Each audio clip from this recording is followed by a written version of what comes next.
South Carolina, and the rise of indigo. The story of blue gold. The color that changed empires. In the 18th century, when Britain's North American colonies were still young and fragile, a single color became a symbol of wealth, ambition, and imperial power. It was not the glitter of yellow gold or the shimmer of silver, but a deep, lasting blue, indigo. Extracted from a subtropical plant, indigo dye had an insatiable demand in Europe, where it colored the textiles worn by nobility, merchants, and the expanding middle class. South Carolina became the first colony to master indigo production on a large scale, transforming its economy and securing its place in the global Atlantic trade.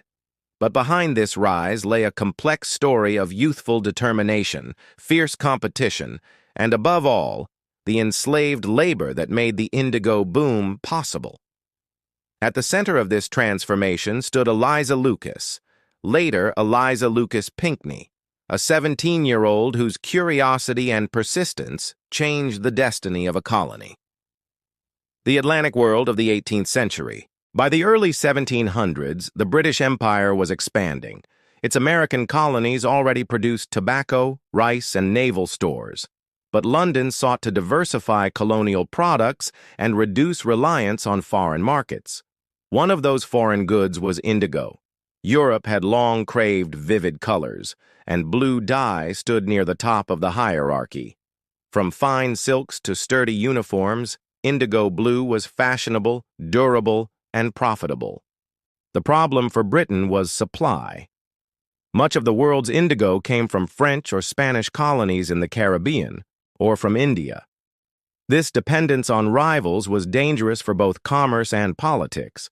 A new, reliable source of indigo could strengthen Britain's trade and weaken its enemies.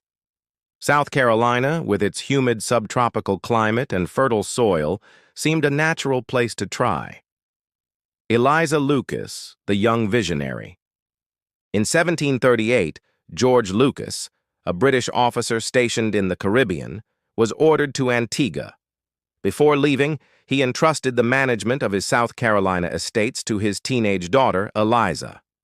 Only 17 years old, Eliza was remarkably well educated for a woman of her time. She had studied music, languages, and botany, and possessed a restless curiosity. She also understood the family's financial troubles. Rice cultivation was risky and unpredictable. The plantations needed another crop to secure income. Her father believed indigo might be the answer. From Antigua, he shipped her seeds, convinced the plant could thrive on the mainland. He was right about the soil and climate, but growing indigo was only half the battle. Turning the leaves into high-quality dye required delicate processing.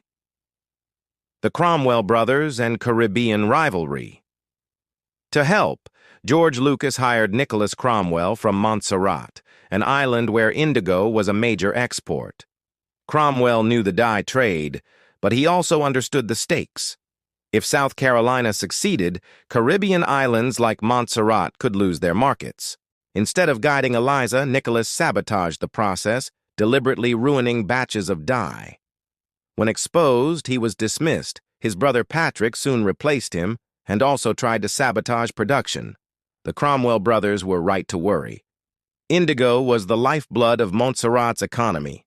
A successful mainland competitor would devastate the island trade, but Eliza refused to give up.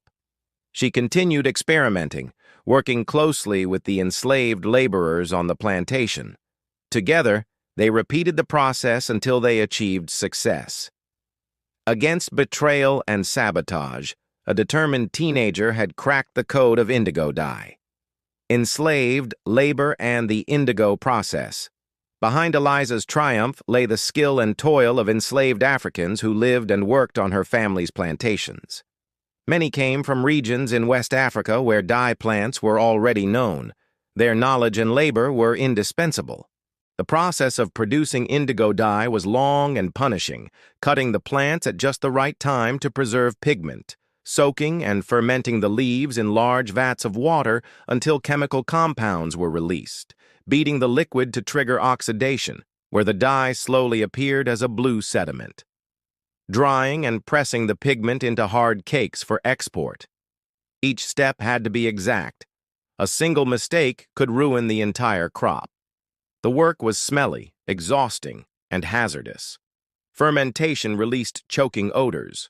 Contact with the vats caused skin irritation and illness. The dye's success was built on their backs, yet they never shared in the profit. For planters, indigo was blue gold. For the enslaved, it was a chain: marriage, seeds, and the spread of indigo. In 1744, Eliza Lucas married Charles Pinckney, a wealthy lawyer and political figure. Her dowry was not jewelry or coin, but something far more valuable: sacks of indigo seed and the knowledge of how to cultivate them. The Pinckneys distributed seeds widely among fellow planters. Within a few short years, South Carolina went from experimenting with indigo to exporting tens of thousands of pounds annually. The British government encouraged this success. Parliament offered generous bounties to colonial indigo producers, ensuring that Carolina's dye would be bought in London at high prices. Indigo soon rivaled rice as the colony's main export. Charleston's docks filled with barrels of the dark blue cakes, bound for English textile mills. Planters grew rich. Merchants flourished. South Carolina entered a golden age of agricultural wealth. Indigo and the Atlantic trade system. Indigo fit neatly into the wider system of the Atlantic economy.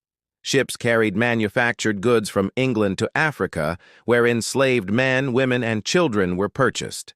These captives were transported in brutal conditions across the Middle Passage to the Americas. In South Carolina, they were forced to labor in rice swamps and indigo fields. The indigo dye they produced was then shipped back across the ocean, completing the triangle. Each block of indigo thus represented not just color, but also the inhuman machinery of global trade, a system where profit depended on bondage. The human cost of blue gold. The boom in indigo production had devastating consequences for human lives. Planters demanded more labor to meet Britain's hunger for blue dye. Enslaved populations in South Carolina grew rapidly, outnumbering free colonists. Life in the indigo fields was particularly harsh. Workers endured long hours in the sun, toxic fumes from fermentation, and the constant threat of punishment. The stench of the dye vats clung to skin and clothing. Respiratory illness and skin disease were common. And yet, despite suffering and resistance, enslaved people contributed knowledge, labor, and resilience.